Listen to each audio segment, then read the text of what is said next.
Yeah, I'll just introduce the chair of session 6, Doris, who is assistant professor of art history at the University of Alabama. Her research focuses on early modern and contemporary art of Eastern Asia with an interest in gender and cultural interactions between Asia and Europe.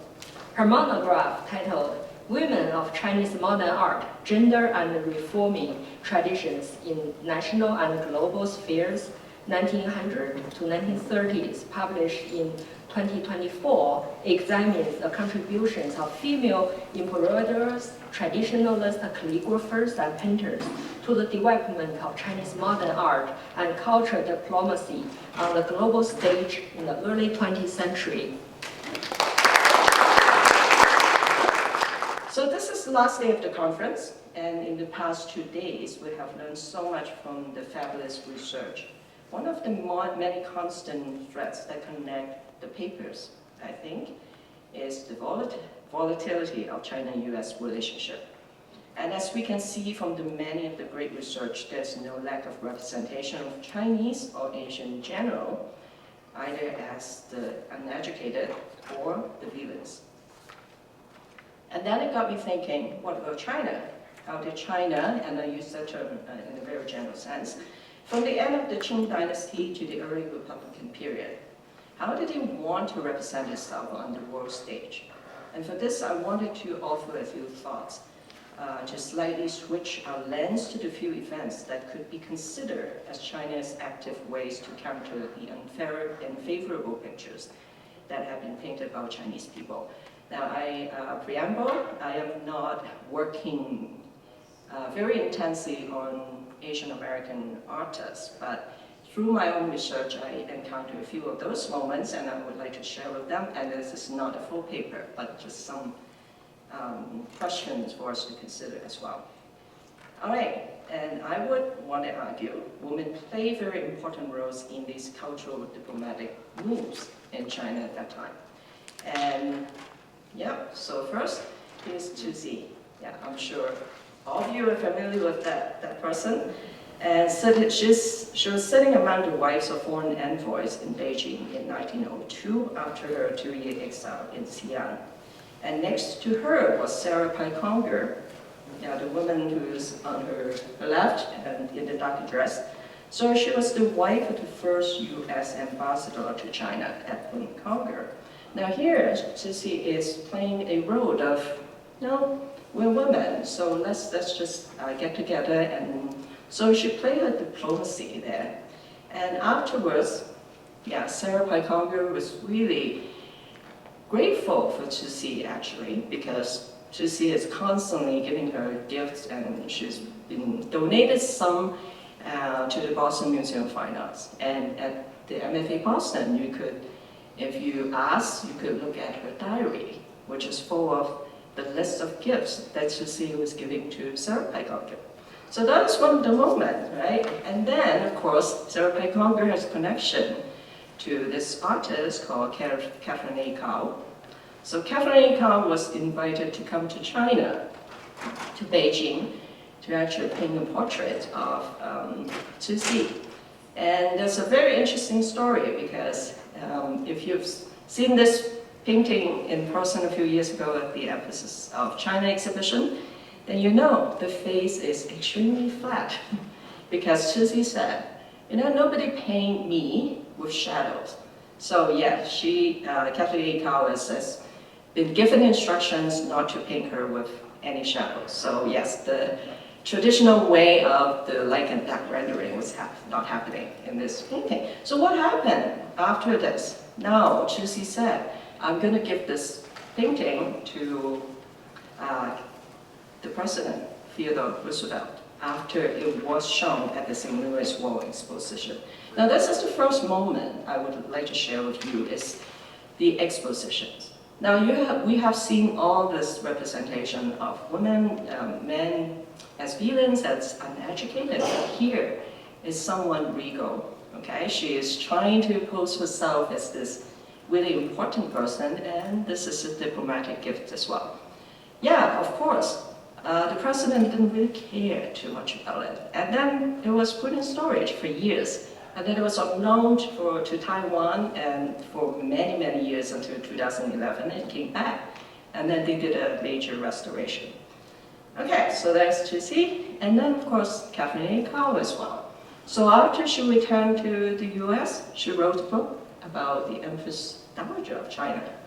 Yeah, so it is something that is slightly different from what we have been seeing. And women were playing a major role in that diplomatic negotiation as well. All right, so the next person I want to introduce, also related to Cixi. Now, Cixi has been pictured as this tiger lady, right? And so she was so brutal, right? And all that in Western media. But at the same time, I would argue, along with some other scholars who work on Cixi, including Li Shupeng at American University, that she was actually an art patron, and also she supported women's education as well. Now, that is something that we don't talk often about because it's always about her political move. But she had a plan to establish a school to educate the women in the court. Now, women in the courts, including the maids, including the lowest ranking maids in attendance as well.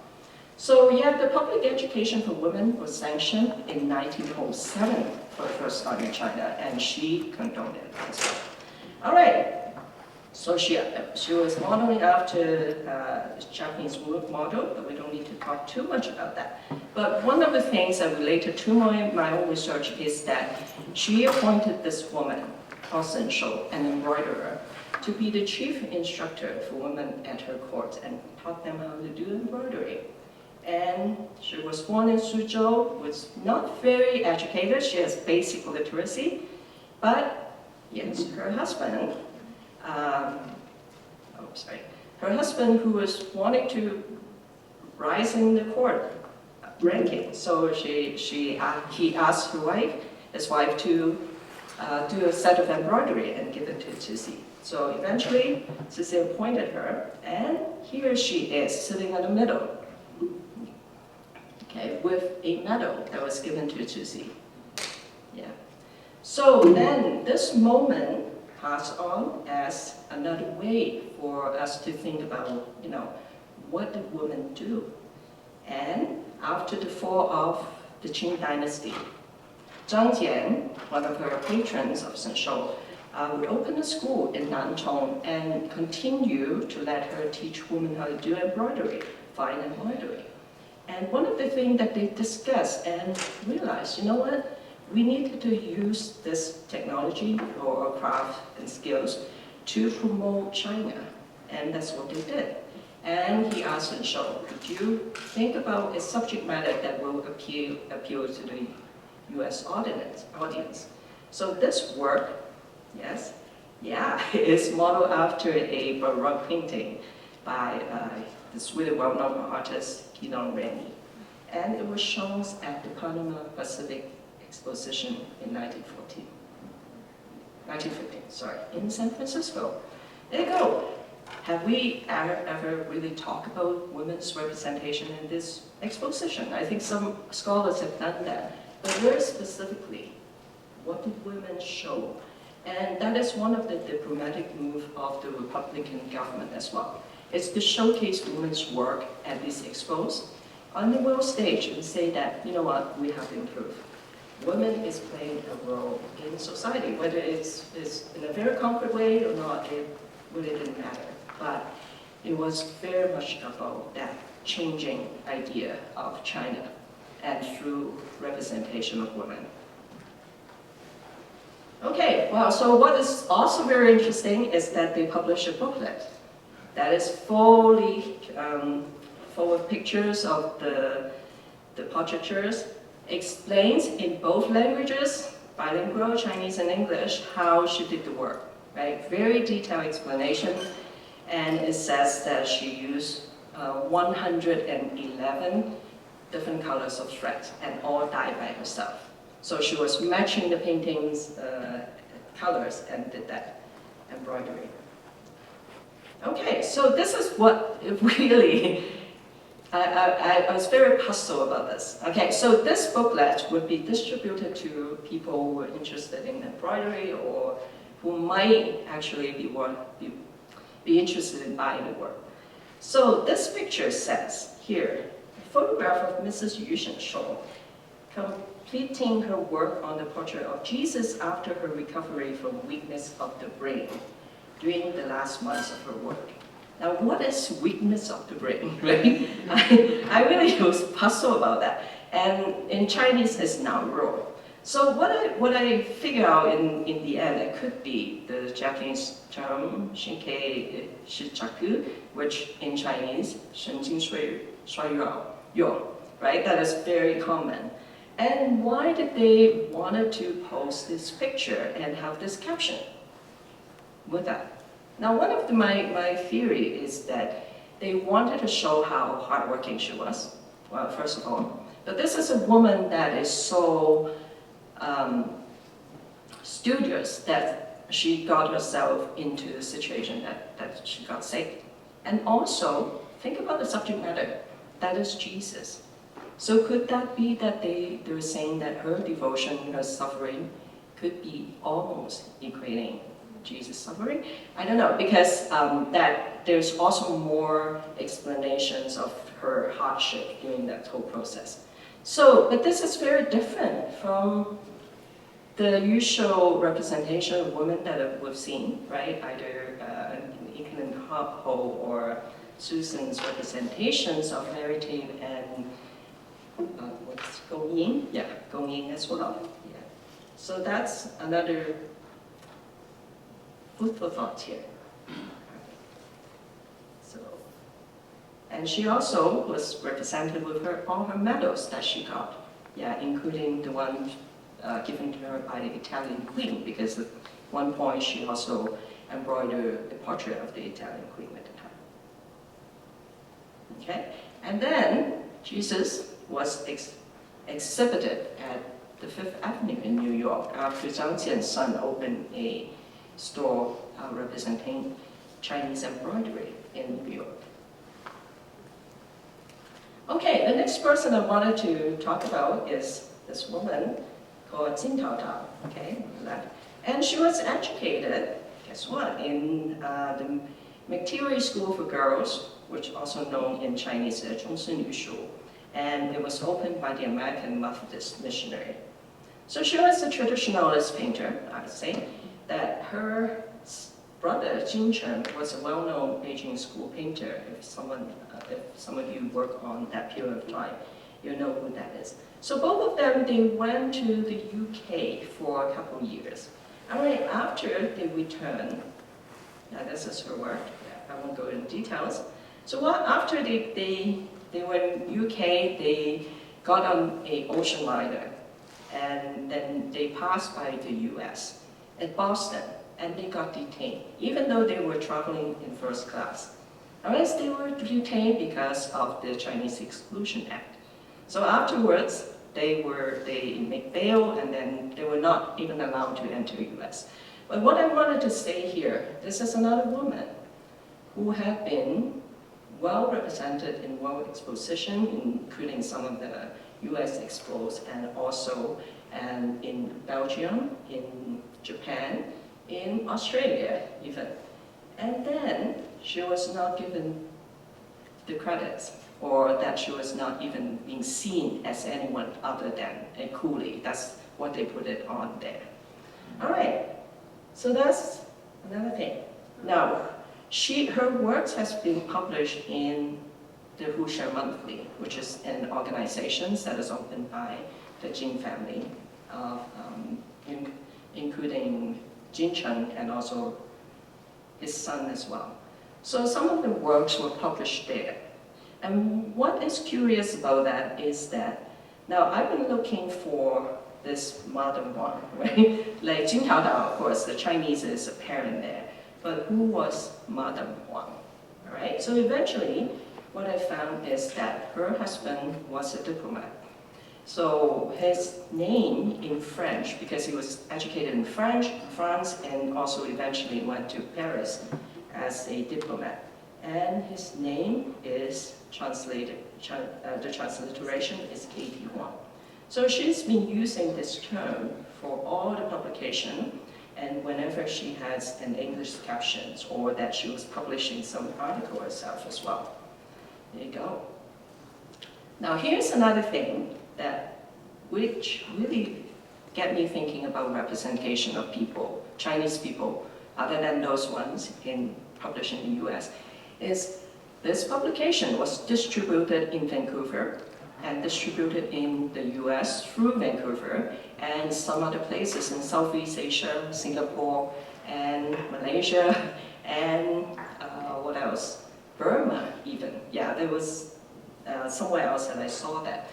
So who would be looking at these representations? Who would be looking at these magazines? Were the Chinese people in there or in those places, or that they would be distributed to someone who would be interested in Chinese art?